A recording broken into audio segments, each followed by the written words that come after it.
ആഗോള മാരിടൈം ഭൂപടത്തിൽ ചരിത്രപരമായ വൻ കുതിച്ചുചാട്ടത്തിനൊരുങ്ങി കേരളം. വിഴിഞ്ഞം അന്താരാഷ്ട്ര തുറമുഖം ട്രാൻസ്ഷിപ്മെന്റ് കേന്ദ്രം എന്നതിനപ്പുറം സമ്പൂർണ്ണ അന്താരാഷ്ട്ര ചരക്ക് കവാടമായി മാറുന്നു. തുറമുഖത്ത് സമ്പൂർണ്ണ കയറ്റുമതി ഇറക്കുമതി പ്രവർത്തനങ്ങൾ അടുത്ത മാസം 18-ാം തീയതി മുതൽ ആരംഭിക്കും. സമ്പൂർണ്ണ എക്സിം പ്രവർത്തനത്തിലൂടെ കയറ്റുമതി ഇറക്കുമതി സാധ്യമാക്കുന്നതോടെ കേവലം ട്രാൻസ്ഷിപ്പ് കേന്ദ്രം എന്നതിനുപരിയായി സമ്പൂർണ്ണ അന്താരാഷ്ട്ര ചരക്ക് കവാടമായി വിഴിഞ്ഞം മാറുകയാണ്. ഓഗസ്റ്റ് 18-ന് വിഴിഞ്ഞത്തു നിന്നുള്ള ആദ്യ കയറ്റുമതി കപ്പൽ മുഖ്യമന്ത്രി ഔദ്യോഗികമായി ഫ്ളാഗ് ഓഫ് ചെയ്യുന്നതോടെ കേരളത്തിന്റെ മാരിടൈം ചരിത്രത്തിൽ പുതിയ അധ്യായം കുറിക്കപ്പെടും. ഇതിനോടനുബന്ധിച്ച് ആഗോള ഷിപ്പിംഗ് കമ്പനികൾ, ലോജിസ്റ്റിക്സ് സ്ഥാപനങ്ങൾ, വൻകിട നിക്ഷേപകർ എന്നിവരെ പങ്കെടുപ്പിച്ച് മിഷൻ സമുദ്ര ബിസിനസ് സമ്മിറ്റും സംഘടിപ്പിക്കും.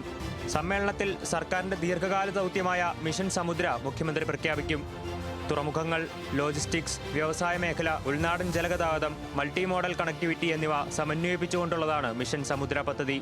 വിഴിഞ്ഞം അന്താരാഷ്ട്ര ചരക്ക് കവാടമായി മാറുന്നതോടെ ആഭ്യന്തര അന്താരാഷ്ട്ര ചരക്ക് ഗതാഗത ചെലവ് വൻതോതിൽ കുറയും. കേരളത്തിന്റെ കയറ്റുമതി മേഖലയ്ക്ക് ഇത് വൻ മത്സരക്ഷമത നൽകും.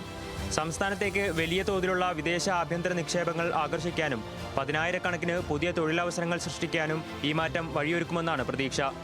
ലോകത്തിലെ ഏറ്റവും വലിയ മദർഷിപ്പുകൾക്ക് സുഗമമായി കടന്നുവരാൻ കഴിഞ്ഞതോടെ അന്താരാഷ്ട്ര നിലവാരമുള്ള മാരിടൈം ശേഷി വിഴിഞ്ഞം തെളിയിച്ചതാണ്.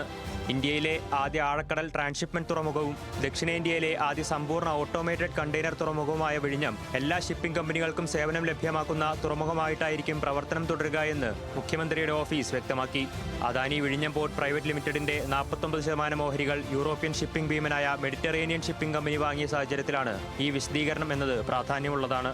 സമ്പൂർണ്ണ കയറ്റുമതി ഇറക്കുമതി കവാടമാകുന്നതോടെ ആഗോള മാരിടൈം വ്യാപാര രംഗത്ത് ഇന്ത്യയുടെ സ്ഥാനം കൂടുതൽ ഉയരത്തിലെത്താൻ വിഴിഞ്ഞം അന്താരാഷ്ട്ര തുറമുഖം കാരണമാകും. ന്യൂസ് മലയാളം, തിരുവനന്തപുരം.